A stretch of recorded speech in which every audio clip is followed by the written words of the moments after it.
Tersisa 6 bulan jelang Pilpres, Bacapres Anies Baswedan masih menutup rapat nama bakal pendampingnya. Ia pun didesak segera umumkan. Benarkah nama Ketua Umum Demokrat AHY sebagai bakal cawapres Anies masih belum disepakati? Jika AHY tak terpilih, masih adakah jalan bagi Anies berlayar menuju Pilpres 2024? Saya akan mencari jawabnya.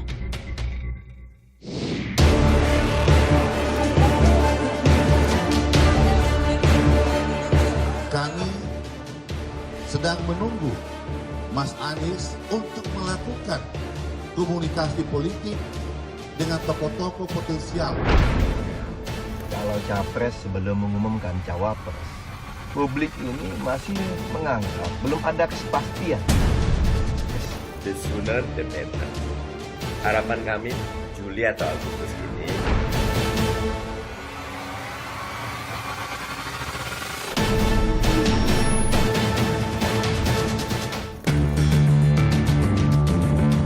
Kami tidak mau terlalu banyak berbicara tentang itu.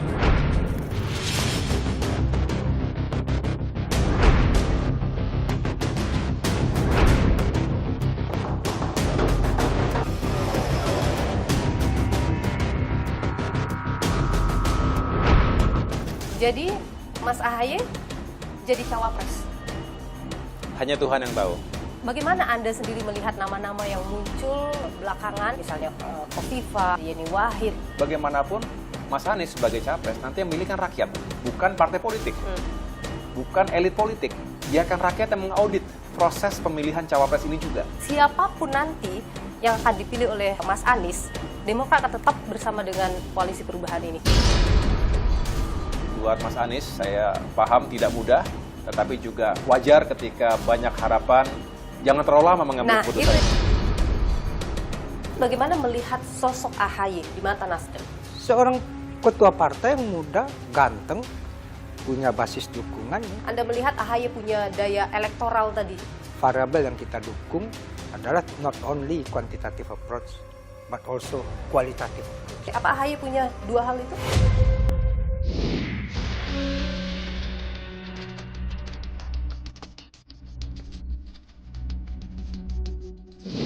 Anies Baswedan sampai dengan saat ini belum mengumumkan siapa bakal pendampingnya di Pilpres 2024. Sejumlah nama muncul, salah satunya adalah Ketua Umum Partai Demokrat Agus Harimurti Yudhoyono. Besarkah peluang AHY menjadi cawapres Anies Baswedan di 2024 nanti? Saya, saudara, sudah berada di kediaman AHY. Saya akan menemuinya langsung, berbincang dengannya. Ikuti saya.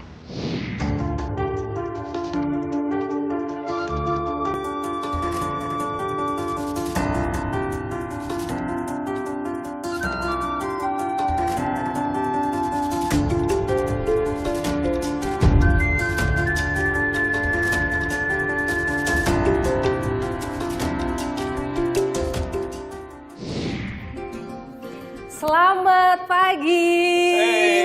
Apa kabar? Sore nih. Maaf nih saya Masih mengganggu. hangat nih. Mas AHY lagi olahraga, saya mengganggu ini. Enggak. Kita sehat kan tapi. tiap hari kayak gini, jadi Tiap hari. nggak ganggu sama sekali. Mas AHY olahraga tiap hari? Hampir tiap hari. Kita kalau nggak bisa pagi, ya siang, sore, atau malam. Jadi kita sempatnya. Dan di gym terus atau olahraga di luar juga? Ya kita coba rutin di gym, tapi juga kalau bosen, lari keluar atau ke GBK. Itu lengkap sekali Mas AHY. Iya, Gymnya. AHY Gym, jadi welcome to AHY Gym. Saya mendesain dan melengkapi ini sekitar 2-3 bulanan deh. Boleh lihat-lihat nggak sih Mas? Ini Boleh kayaknya- boleh banget. Kalau di sini kardio, Oke, sit dulu ya. kita lihat nih. Ini kardio, treadmill, kemudian sepeda, juga, oh nih, rowing juga nih. Ini tinggal diturunin, Oke. tarik-tarik kayak sedang Banyak yang sangat rowing begitu. familiar. Penting lah kita usia tambah, makin padat kegiatan, harus selalu menyempatkan diri untuk olahraga. Saya kalau terus terang ya, kalau lagi lari atau lagi nge-gym itu selalu dapat inspirasi yang positif. Oke. Bisa tentang pekerjaan, tentang partai, atau apapun juga, hal-hal yang humanis deh. Tetapi yang jelas, kita tuh bisa rilis stres juga. Kan Ya, kalau benar. pekerjaan itu nggak ada habisnya ya. Betul. Kadang ada tekanan, ada permasalahan. Sambil isunya angkat nggak beban sambil mikir, nih kursi tahun ini di parlemen harus berapa? harus naik, harus naik, harus Harus tambah. naik, harus tambah. Oke, Iya, iya. ada lagi tempat yang Jadi lain. di sini main area-nya ya, ada multiple gym juga. Kemudian di sini bisa angkat barbell, di sini Oke. double set. Nah kalau di sini ada Ini ruang apa kecil nih? juga yang, nah nih kalau Mbak Dilu suka Nah, kadang-kadang aku lihat pernah saya ketemu kan Mas lagi Haye nggak jalan pakai di ini. GBK pakai gini. Jadi ini ya untuk nambah beban sehingga kalori yang dibakar Lebih banyak. bisa 2 kali lipat. Nih Tinju-tinju. tempat ngelampiasin emosi nih kayaknya nih. Enggak. Kardio juga sebetulnya. Kardio juga. Kardio juga. Kayaknya saya butuh nih Mas. Butuh kan? Butuh saya Boleh, nih. boleh tanya di situ. Kita boleh sambil duduk Mas Haye ya? Ayo boleh, Mas. Please. Oke. Silakan. Ini saya dengar-dengar Mas Haye akan melaunching buku di hari ulang tahun ya? Iya, insya Allah tanggal 10 Agustus saya genap berusia 45 tahun. Oke, masih muda. Sebuah perjalanan yang menurut saya banyak dengan suka dukanya. Sehingga saya ingin mempersembahkan. Judulnya nanti Tetralogi Transformasi AHY. 4 buku dong itu. Ada 4 buku, ada 4 volume. Iya. Jadi volume pertama tentang militer, Masa di TNI waktu masa itu. di TNI.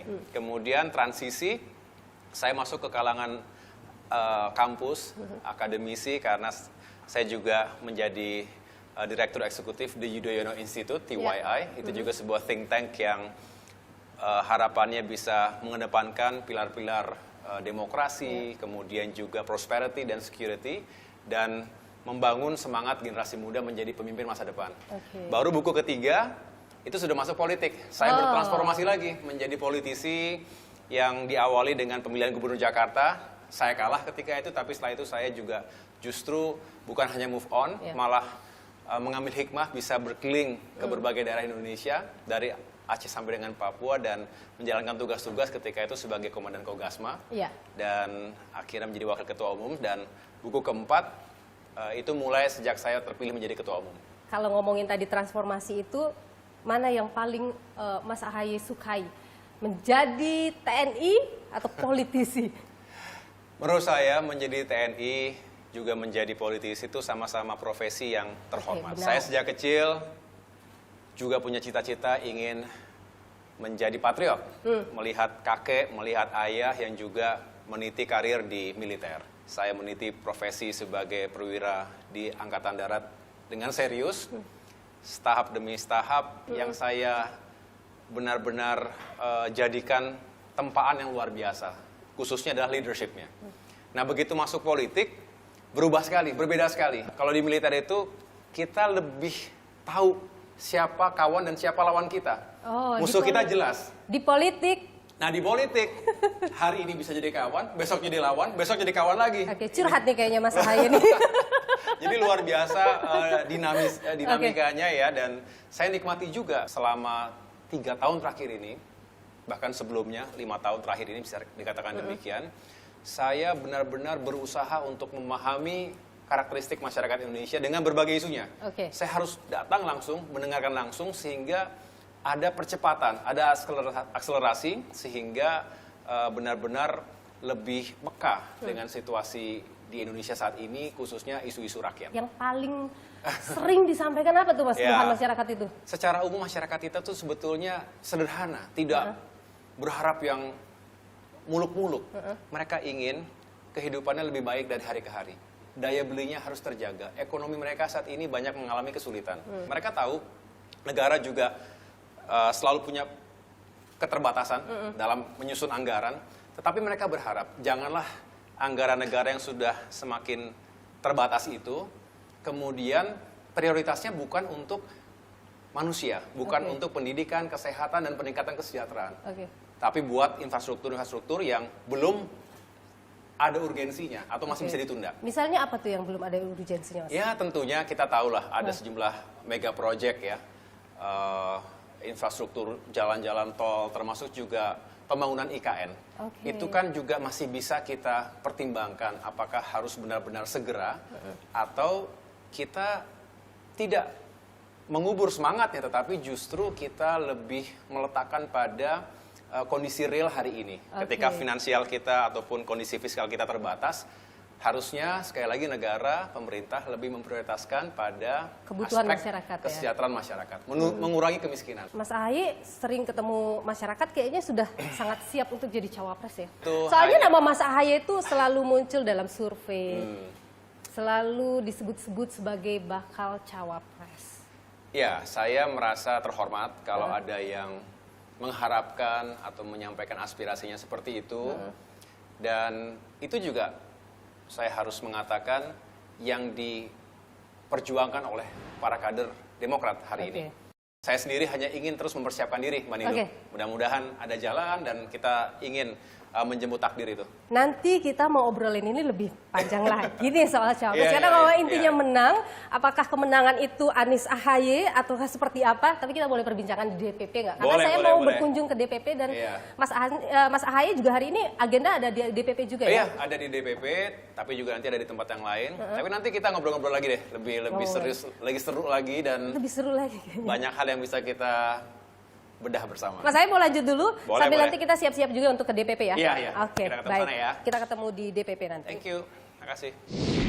Bagaimana Anda sendiri melihat nama-nama yang muncul belakangan disebut-sebut sebagai pendamping atau disanding-sandingkan lah begitu dengan Mas Anies? Kan ada beberapa nama ya, misalnya Kofifa, ada Yeni Wahid.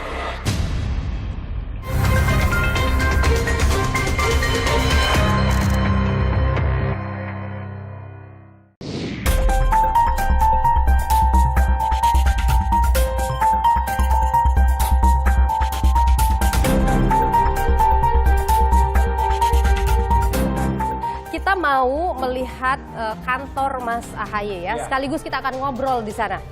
Kita boleh, Mas.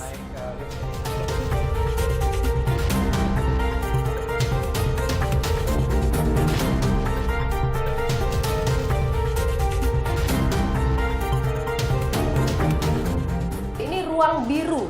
Ruang biru itu biasanya untuk menerima tamu atau delegasi yang lebih formal dari berbagai kalangan, tentunya bukan hanya urusan politik, termasuk NGO, lembaga-lembaga masyarakat yang ingin menyampaikan aspirasinya. Jadi, Nah, ini situation room. Iya, situation room ini memang saya desain untuk mengambil keputusan. Kalau ada isu-isu yang membutuhkan kecepatan penanganan, ada krisis, bisa dikatakan demikian, waktu menghadapi KLB ketika ya, oleh KSP Muldoko dan mereka yang ingin merampas Partai Demokrat, cukup banyak keputusan saya ambil di sini. Di sini semacam living room-nya, kalau saya menerima jajaran pengurus yang sifatnya terbatas, termasuk juga para pemimpin Demokrat di daerah, saya terima secara santai di sini sambil ngopi-ngopi. Ya, nah sekarang inilah ruangan saya, ruangan kerja. Wah, ini foto-foto Mas Ahaye kala masih di TNI ya, Mas ya? Itu yang saya bilang, Mbak Nilu, transformasi bisa terlihat juga dari foto-foto dan ini rekam jejak ya. Bagaimana saya meniti karir dari bawah, dari Letnan 2, Letnan 1, Kapten, sampai dengan terakhir menjadi Komandan Batalion, penugasan dalam dan luar negeri, termasuk pendidikan, dari Akademi Militer sebetulnya. Itu dia. Militer. Wah, itu masih sangat muda sekali di situ ya. Medali-medali? Iya, ini medali Adi Makayasa yang itu. Lulusan terbaik Akademi Militer tahun 2000, termasuk pedang Trisakti Wiratamanya. Kalau itu lulusan terbaik SMA Taruna Nusantara dari Magelang juga. Kalau ini waktu kuliah ya. Ini di Nanyang University, Singapura. Ini di Harvard, di Kennedy School of Government. Terakhir di Webster University. Luar biasa. Iya. Kita boleh sambil duduk ngobrol ya, Mas ya. Kita Jadi Mas Ahaye jadi cawapres. Hanya Tuhan yang tahu. Cawapresnya siapa dulu nih? Anies atau Ganjar? Karena kan Mas Ahaye sempat satu bertemu dengan Mbak Puan. Setelah bertemu Mbak Puan, nama Mas Ahaye disebut sebagai salah satu kandidat calon wapres Ganjar. Saya merasa terhormat pertama-tama tentunya kalau ada yang memperhitungkan, mempertimbangkan, termasuk juga tentunya dari Mbak Puan Maharani ketika itu atas nama PDIP. Inilah yang sehat ketika demokrasi diberikan jalannya. Yang tidak sehat ketika harus dipaksakan. Hanya si A atau si B yang boleh, yang lain jangan. Tapi Mas Anies sendiri mengajak Anda berdiskusi soal nama bakal cawapresnya. Tentu kita berdiskusi, berdialog. Baik dilakukan secara bersama-sama 3 partai dengan capres kita maupun perorangan ataupun secara terpisah. Saya sendiri memiliki komunikasi yang sangat baik dengan Mas Anies, bisa diskusi setiap saat, kapanpun, bisa di rumah beliau, bisa di tempat ngopi, kadang-kadang malah Mas Anies datang ke rumah saya. Nah tentunya ya adalah obrolan-obrolan itu. Tapi sekali lagi saya nggak ingin masuk terlalu jauh ke sana, karena kami sudah sepakat asalkan pada saatnya bisa dijelaskan dengan rasional, dengan baik kepada semua. Terkait pilihannya itu? Terkait pilihannya. Bagaimana Anda sendiri melihat nama-nama yang muncul belakangan disebut-sebut sebagai pendamping atau disanding-sandingkan lah begitu dengan Mas Anies? Kan ada beberapa nama ya, misalnya Khofifah, ada Yeni Wahid. Saya kenal baik dengan semuanya. Saya pikir beliau-beliau itu adalah tokoh-tokoh, figur-figur yang juga memiliki kapasitas dan juga pengalaman yang baik, tetapi sekali lagi saya tidak ingin terlalu berkomentar jauh karena saya juga mengembalikan sebetulnya itu kepada Mas Anies sebagai capres kita. Dan Demokrat berada dalam posisi siapapun nanti yang akan dipilih oleh Mas Anies, Demokrat akan tetap bersama dengan koalisi perubahan ini. Itu tadi, kalau kita bisa mendengarkan penjelasannya, misalnya si A karena kriteria 1 oke, 2, 3, 4, 5 plus 0 tadi oke semuanya, siapapun itu orangnya, monggo. Artinya kita satu frekuensi dan satu energi dan visi yang sama. Tapi kalau ada yang mengatakan pokoknya harus si A, pokoknya jangan si B, tanpa alasan yang jelas. Nah itu yang kita pertanyakan. Ada yang melakukan seperti itu di tengah koalisi perubahan, Mas? Ya kita tahulah bahwa di sana sini ada saja wacana-wacana seperti itu. Tapi ini wajar. Saya merasa bukan sesuatu yang sangat buruk, karena dalam politik ya begitu. Tetapi saya masih berharap dan memiliki optimisme pada akhirnya ketiga partai dalam koalisi perubahan ini punya tujuan yang sama. Kita ingin sukses besar, dan tentunya sukses bersama. Tapi Demokrat, kalau kita bicara secara keseluruhan itu mendorong Anda yang mendampingi Anies Baswedan. Saya pikir sesuatu yang sangat wajar dan rasional. Para kader juga melihat peluang, dan itu juga terbaca sebetulnya, Mbak Niluh juga pasti mengikuti survei-survei. Kompas sendiri punya Litbang Kompas, yang artinya juga bisa secara rasional menghadirkan simulasi-simulasi. Dan itu memperkuat aspirasi dari kader Demokrat. Sehingga ketika di sana-sini ada yang mengatakan, ya AHY juga pantas untuk diperhitungkan, dan lain sebagainya, menurut saya itu sesuatu yang, komentar yang rasional, komentar yang juga terukur. Bagaimanapun, Mas Anies sebagai capres nanti yang milih kan rakyat. Bukan partai politik, bukan elit politik. Jadi biarkan rakyat yang mengaudit proses pemilihan cawapres ini juga. Karena pada akhirnya harus memenangkan suara rakyat. Disinilah akan menjadi tantangan tersendiri buat Mas Anies. Saya paham tidak mudah, kompleks, dan harus benar-benar secara matang mengambil keputusan itu. Tetapi juga wajar ketika banyak harapan. Jangan terlalu lama mengambil keputusan ini, karena... Nah, itu yang ingin saya tanyakan juga. Iya. Demokrat kan inginnya cepat-cepat. Kenapa, Mas AHY? Apa yang dikhawatirkan oleh Demokrat? Bukan hanya Demokrat, tapi Demokrat benar berharap tidak ada waktu yang tersia-sia. Saya hampir setiap hari, Mbak Niluh, menerima berbagai kalangan dari berbagai daerah yang bertanya sekaligus mendesak, Mas AHY harus segera sampaikan kepada koalisi perubahan, kepada capres kita agar segera dideklarasikan secara formal. Kami semua menunggu. Kami semua sudah siap. Dan Mas Anies sangat meyakini sebetulnya bahwa waktu itu sangat berharga. Kalau secara formal, KPU menetapkan hanya 2,5 bulan, kurang lebih masa kampanye. Jadi untuk menyambangi 38 provinsi, 514 kabupaten kota, 200 juta lebih pemilih kita nanti, tidak mungkin bisa dilakukan dengan waktu yang sangat sempit. Terlalu bahaya kita berasumsi bahwa masyarakat itu sudah memahami agenda perubahan kita. Karena saat ini juga banyak sekali hoax, black campaign yang berkembang bahwa perubahan itu dimaknai sebagai mengubah tata negara yang sudah baku, yang harusnya dipertahankan. Itu tidak benar. Tidak benar. Jadi bukan mengubah dasar negara, bukan sama sekali. Kita tidak akan menegasikan, menihilkan apa yang telah dilakukan oleh pemerintahan hari ini. Presiden Jokowi dengan pemerintahannya tentu telah berbuat. Tapi kami juga punya hak mengatakan ada sejumlah permasalahan fundamental negara hari ini yang harus dicarikan solusinya. Harus diubah dan diperbaiki. Ekonomi kesejahteraan, keadilan dan penegakan hukum, masalah kualitas sumber daya manusia dan lingkungan hidup. Kemudian urusan demokrasi dan kebebasan rakyat, dan yang kelima itu terkait dengan tata kenegaraan dan etika pemerintahan. Jadi kalau dibilang bahwa koalisi perubahan ini akan mengarahkan pemerintahan berbeda atau tidak melanjutkan program-program yang dilakukan oleh Presiden Jokowi saat ini, itu tidak benar. Semangatnya adalah kalau ada yang baik, kita nggak akan pernah malu dan sungkan mengatakan itu baik untuk melanjutkan dan ya meningkatkan. Oke. Tapi kita juga harus jujur, bangsa kita harus jujur, ada sejumlah permasalahan fundamental yang harus segera diperbaiki.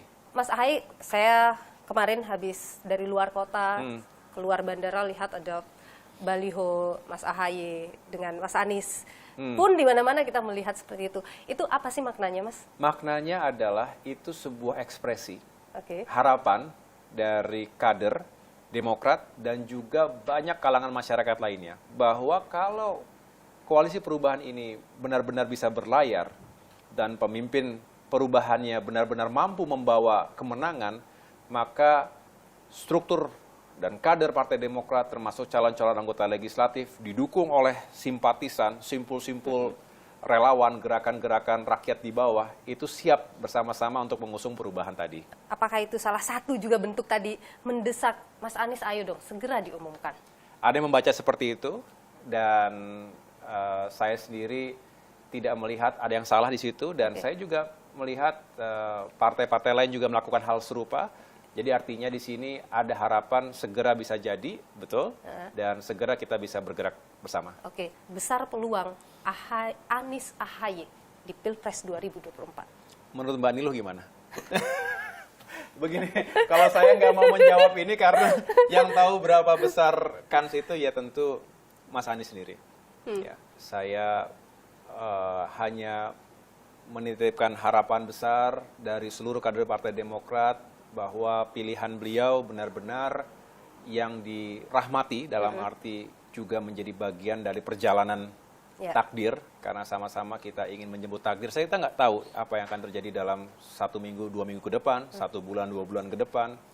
Yang jelas kita semua berikhtiar di situ. Oke, hotel effect diperlukan, dibutuhkan tentu, dan itu menjadi target tentu saja ya Mas Ahaye ya, ketika kita menentukan dukungan mau kemana. Apakah Demokrat sudah merasakan, terasa ini dengan mengusung Anies Baswedan? Belum, kalau kita belum deklarasi. Oh, jadi itu makanya kenapa harus disegerakan? Salah satunya. Tapi kita bukan hanya berargumentasi seperti itu, tetapi kita lebih concern masalah waktu yang semakin berkurang, padahal kita harus semakin turun ke lapangan. Kalau ini bisa segera dideklarasikan secara formal, menepis semua keraguan, termasuk masyarakat pro perubahan, relawan, akhirnya makin mantap, makin siap, dan ya mudah-mudahan dampak positifnya pada nilai elektabilitas dan terkonversi pada pemilihan nanti. Baik. Suara real di TPS. Jadi Demokrat maunya bulan ini ya Mas ya? Kita berharap, Mbak Niluh, ada percepatan. Oke. Tapi percepatan yang saya maksudkan bukanlah ketergesa-gesaan, gerasa-gerusu sehingga nggak ada artinya juga. Itu kan hanya masalah waktu, momentum. Tetapi juga jangan sampai, kalau gitu nggak perlu cepat-cepat. Ya bukan begitu juga. Kita ingin segera, tapi segera itu benar-benar decisive, benar-benar sebuah momentum yang begitu kita ambil, maka itu akan menjadi ledakan dan sekaligus menjadi gelombang besar bagi perubahan di Indonesia. Hitungannya harus matang. Harus matang. Baik. Agus Harimurti Yudhoyono, Ketua Umum Partai Demokrat, terima kasih sudah berbagi pandangan di Niluh. Sehat selalu Mas Ahaye. Terima kasih Mbak Niluh. Gini, ada sejumlah nama yang muncul. Salah satunya Ketua Umum Partai Demokrat, Agus Harimurti Yudhoyono. Dan memang juga Demokrat terus mendorong juga nama Ahaye sebagai pendamping Anies Baswedan.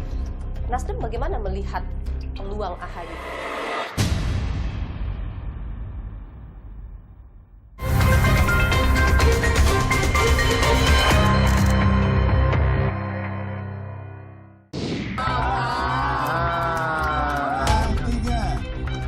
Kalau Ahaye nggak jadi cawapres, gimana Demokrat? Dibalik, kalau Mas Anies menetapkan Mas Ahaye sebagai cawapres, apakah ada yang ingin pergi? Calon wakil presiden sebaiknya segera diumumkan. The sooner the better. Kami sedang menunggu Mas Anies untuk melakukan komunikasi politik dengan tokoh-tokoh potensial. Makanya kami tentu semua sangat mendukung, mendoakan, dan mengharapkan Mas AHY menjadi calon wakil presiden. Ini adalah satu proses yang dilakukan dengan dialog yang sangat objektif, memperhatikan syarat-syarat yang sudah disepakati di antara partai politik yang tergabung dalam koalisi tadi. Jadi kami di DPD tentunya juga fokus bagaimana tentunya menjalankan istilahnya ikhtiar untuk semakin dekat dengan masyarakat.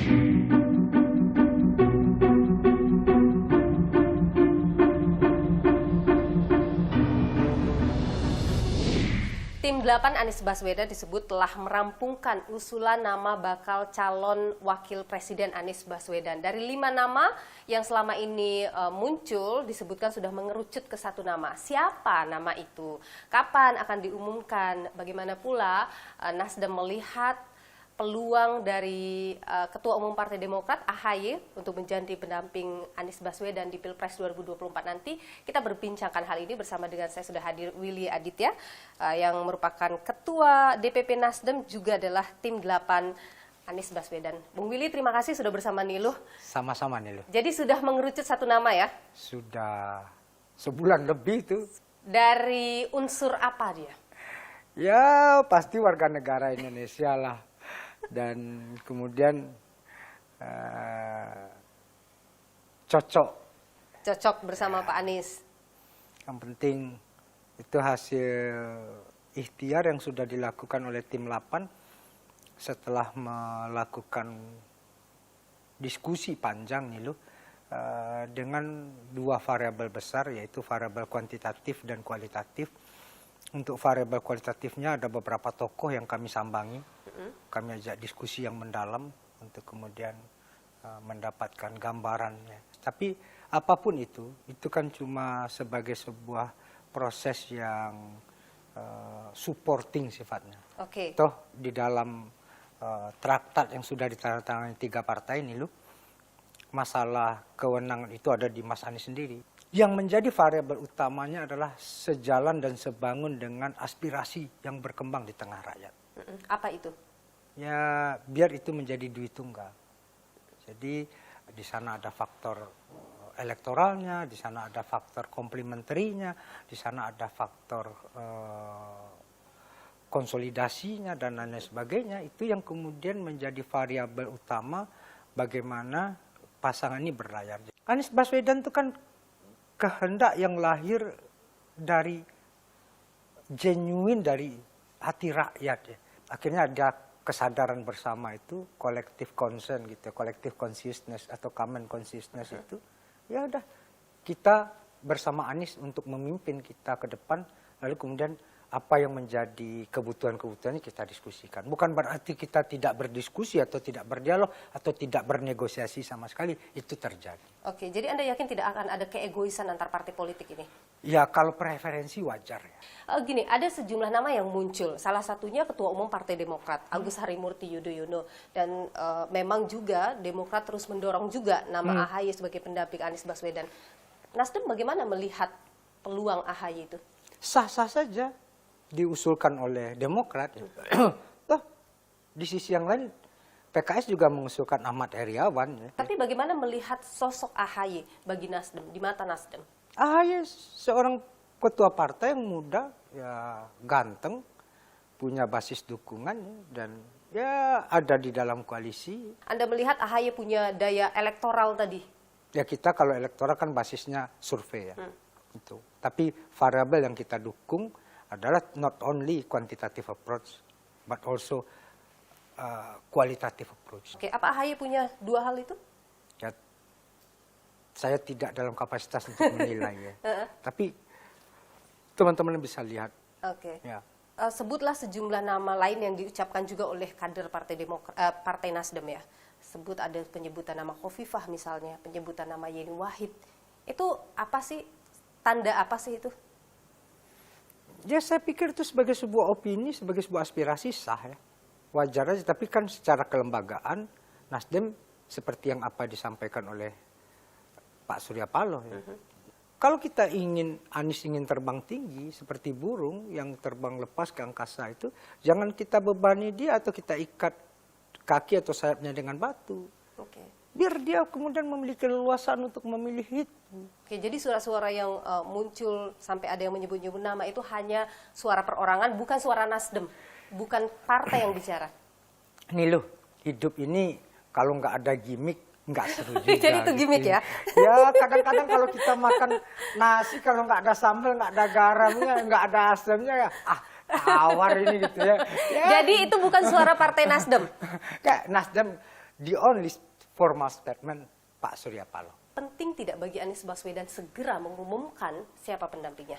Yang ingin saya tandaskan, toko sebelah masih adem ayem, bahkan belum buka juga. Oke, tapi apa tidak mau curi start? Mendahului mengumumkan siapa cawapres sehingga bisa langsung jor-joran ke masyarakat? Epicentrum dari Pilpres itu capresnya sendiri. Oke. Kontribusi cawapres itu ya maksimal cuma 12% secara elektoral. Tapi salah menentukan cawapres itu menjadi sebuah faktor yang menentukan. Tapi secara kuantitatif seperti tadi. Maka kemudian di sini dibutuhkan kesabaran tingkat dewa. Oke, jadi Nasdem nggak apa-apa, kapanpun Anies ready untuk mengumumkan cawapresnya silakan gitu ya. Mau cepat atau mau lambat, mau injury time atau cepat tidak masalah? Tidak masalah. Baik, kita akan menunggu, publik yang menunggu sebenarnya kapan akan diumumkan pendamping dari Anies Baswedan di Pilpres 2024. Tidak jauh-jauh dari yang dibutuhkan oleh publik. Agustus atau September atau Oktober? Ya, kita lihat hilalnya aja nanti. Bu Willy Aditya, Ketua DPP Partai Nasdem yang juga adalah tim 8 Anies Baswedan. Terima kasih sudah berbagi informasi di Nilu. Terima kasih juga sudah berbagi pandangan. Saya selalu, Pak Willy. Thank you. Kalau melihat strategi Anies yang sampai sekarang belum umumkan siapa pendampingnya, apa yang terjadi menurut Anda? Sepertinya ada komunikasi yang macet. Di mana yang macetnya? Antara partai yang mana atau ketiga-tiganya? Terutama kalau saya lihat antara Demokrat dengan Nasdem. Mas Anies bisa gagal berlayar menuju 2024.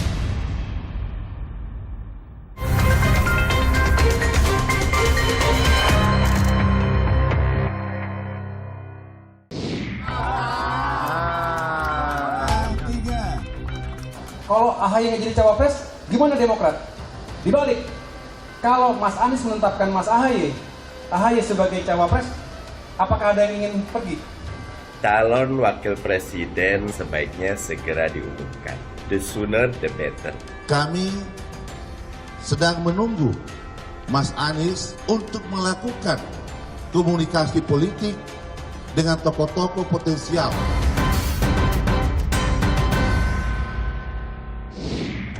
Ya, sangat mendorong, sangat mengharapkan, dikarenakan kita sendiri dari DPD Jawa Barat melihat sosok AHY adalah sosok yang menjanjikan, memiliki perspektif untuk ke depan menjadi pemimpin bangsa yang baik dan bijaksana.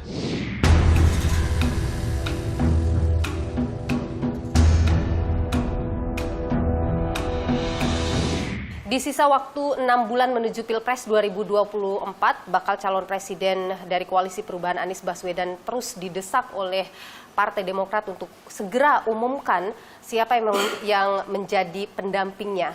Bagaimana kemudian melihat sosok pendamping yang paling mungkin ideal begitu bagi Anies Baswedan? Kita bahas hal ini bersama dengan Direktur Eksekutif Indikator Politik Indonesia Burhanuddin Muhtadi. Bung Burhanuddin, terima kasih sudah bersama Niluh, sehat selalu.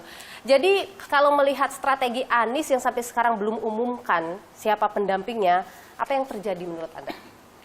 Sepertinya ada komunikasi yang macet, terutama di antara 3 partai pendukung Koalisi Perubahan yang mengusung Anies terkait dengan posisi cawapres. Di mana yang macetnya? Antara partai yang mana atau ketiga-tiganya? Terutama kalau saya lihat antara Demokrat dengan Nasdem. Apa yang terjadi? Jadi kalau PKS kan nothing to lose karena basis partai PKS cenderung sudah klop untuk memilih Anies Baswedan dan tidak terlalu memaksakan kadernya sebagai cawapres Anies. Yang menjadi persoalan kan komunikasi antara 2 partai pendukung Anies Baswedan, yaitu Demokrat yang terkesan memaksakan AHY sebagai cawapres, meskipun ada dasarnya ya, mengapa AHY diusulkan sebagai cawapres Mas Anies, dengan Nasdem yang terkesan di publik, Nasdem ini masih belum menerima AHY sebagai cawapres Anies Baswedan. Nah, Nasdem sendiri kan mengusung beberapa nama dengan argumen nama-nama yang mereka sampaikan itu nama-nama yang potensial menambal kekurangan elektoral Anies Baswedan di 2 provinsi utama, Jawa Tengah dan Jawa Timur. Kalau AHY suaranya justru atau Demokrat itu justru banyak di mana? Jadi kalau kita lihat Mas AHY secara nasional itu elektabilitasnya sebagai cawapres termasuk peringkat keempat terbesar. Tetapi kalau kita telisik lebih jauh, dari mana basis pendukung Mas AHY sebagai cawapres, itu umumnya di wilayah-wilayah Mas Anies sudah kuat. Misalnya di Jawa Barat, kemudian di Sumatera Barat, di Aceh, di Riau, di Banten. Nah ini yang saya kira menjadi argumen buat Partai Nasdem menolak Mas AHY. Jadi kalau seperti ini situasinya, apakah mungkin misalnya tadi akan ada nama di luar artinya di luar koalisi begitu yang bisa jadi cawapresnya Anies, bisa ketemu titik nah itu. Jadi kalau misalnya masing-masing bersikukuh dengan argumen dan pilihan tadi, Mas Anies bisa gagal berlayar menuju 2024. Jadi, mereka punya peluang untuk berpindah ataupun mengambil keputusan membubarkan koalisi ini. Sekarang kan sudah ada tuh komunikasi-komunikasi yang intensif. Misalnya antara pimpinan fraksi maupun partai Demokrat dengan Gerindra. Pertemuan-pertemuan itu bukannya tanpa konteks, pasti ada konteksnya. Mungkin ada semacam kekecewaan dari sebagian elit Partai Demokrat yang merasa Anies terlalu lama menggantung nasib AHY sebagai cawapres, dan karenanya mereka mulai menyiapkan skoci penyelamatan kalau misalnya Mas Anies gagal untuk dilayarkan menuju 2024. Termasuk di Nasdem sendiri, meskipun masih ada upaya ya untuk melangsungkan koalisi dengan Demokrat dan PKS, Nasdem kan juga aktif mengadakan pertemuan dengan elit-elit Partai Golkar. Sepertinya juga ada upaya buat Nasdem untuk mencari opsi lain kalau misalnya Demokrat tidak setuju dengan skenario Anies dengan Yeni Wahid atau Anies dengan Hovifah. Misalnya Anies dengan Erlangga Hartarto.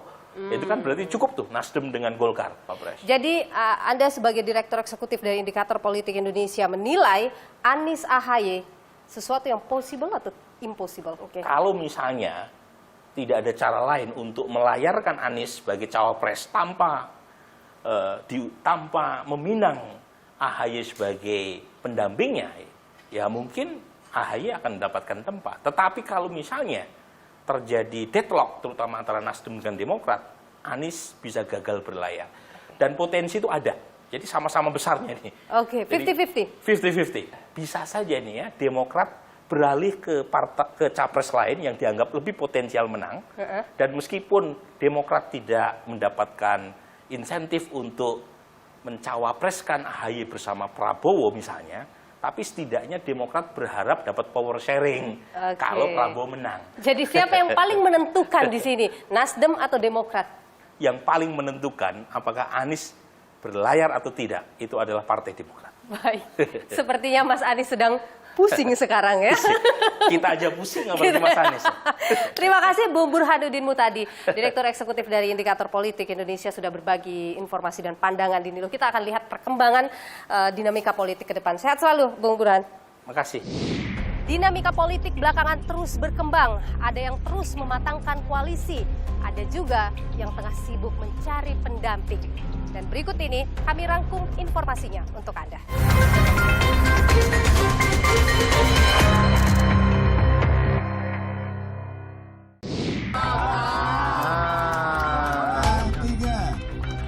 Kalau AHY yang jadi cawapres, gimana Demokrat? Dibalik, kalau Mas Anies menetapkan Mas AHY sebagai cawapres, apakah ada yang ingin pergi? Calon wakil presiden sebaiknya segera diumumkan. The sooner the better.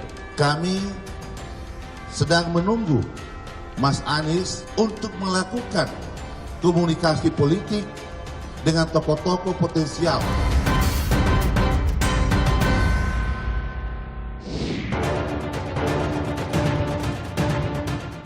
Pendaftaran Capres-Cawapres yang tinggal 2 bulan membuat 3 bakal calon presiden kian aktif tebar pesona.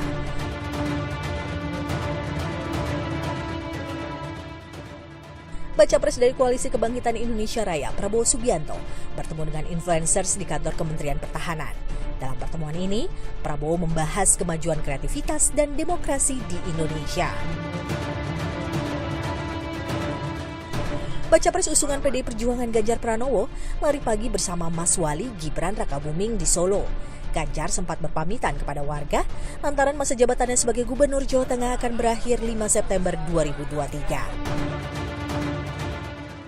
Baca pres Koalisi Perubahan Anies Baswedan hadiri acara Jalan Sehat yang digelar Partai Keadilan Sejahtera di Kota Bandung. Dalam kesempatan ini, Anies juga bertemu dengan Ketua Umum Partai Demokrat Agus Harimurti Yudhoyono. Tak hanya para baca pres, partai politik pengusung juga aktif bersafari politik demi membuka ruang koalisi. PDI Perjuangan lakukan pertemuan maraton dengan para ketua umum partai. Setelah bertemu Ketua Umum Partai Demokrat AHY, Ketua DPP PDI Perjuangan Puan Maharani lanjut bertemu Ketum PKB Caimin. Di hari yang sama, Puan juga bertemu Ketum Partai Golkar Erlangga Hartarto. Dinamika politik ini tentu saja harus tetap berjalan sampai nanti pada waktunya kita akan umumkan capres dan cawapres pada bulan November yang akan datang. Jadi waktunya masih panjang, yang penting silaturahmi. Tak hanya PDIP, Partai Gerindra juga lakukan silaturahmi politik. Bertemu dengan Partai Demokrat, Partai Gerindra sampaikan harapan terbentuknya koalisi baru melalui sebuah pantun. Pergi ke pasar membeli alpukat, membelinya di pasar terapung. Pak Prabowo akan tambah kuat jika Partai Demokrat makin tambah bergabung. Namun Partai Demokrat tegaskan tetap solid bersama Koalisi Perubahan. Kami tetap dalam posisi Koalisi Perubahan. Tatkala Gerindra menggoda, PKB justru menagih kejelasan Koalisi Kebangkitan Indonesia Raya yang telah dibangun hampir setahun lalu. Sampai sekarang, KKIR memang belum menentukan siapa bakal cawapresnya. Ketua Umum Gerindra Pak Haji Prabowo. Mohon maaf Mbak Puan, saya sebut pertama karena kita sudah koalisi 11 bulan lamanya. Hanya takdirlah yang menentukan nasib kita. Sindiran Caimin direspon Prabowo seminggu kemudian. Kalau saya di tengah PKB, saya merasa nyaman juga. Gus, jangan kemana-mana Gus. Sosok bakal cawapres yang akan mendampingi baca pres dari Koalisi Perubahan Anies Baswedan juga masih samar. Lalu kita mengalir aja, termasuk urusan penentuan wakil nanti pada waktu yang tepat ya diumumkan. Dalam politik tak ada yang abadi, perubahan peta politik pasti terjadi. Semoga di sisa waktu 2 bulan jelang pendaftaran Capres-Cawapres bisa dihasilkan calon pemimpin yang mengedepankan kepentingan bangsa, bukan pemimpin yang terpilih secara tergesa-gesa.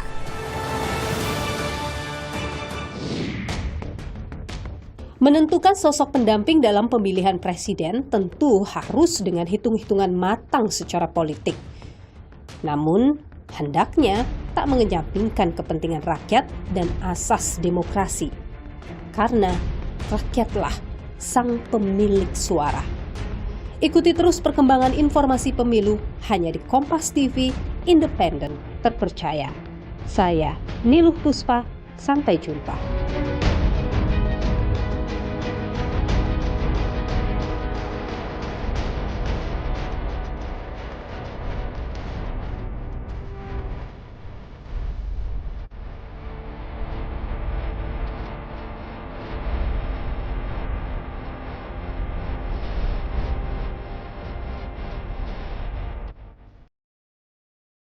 You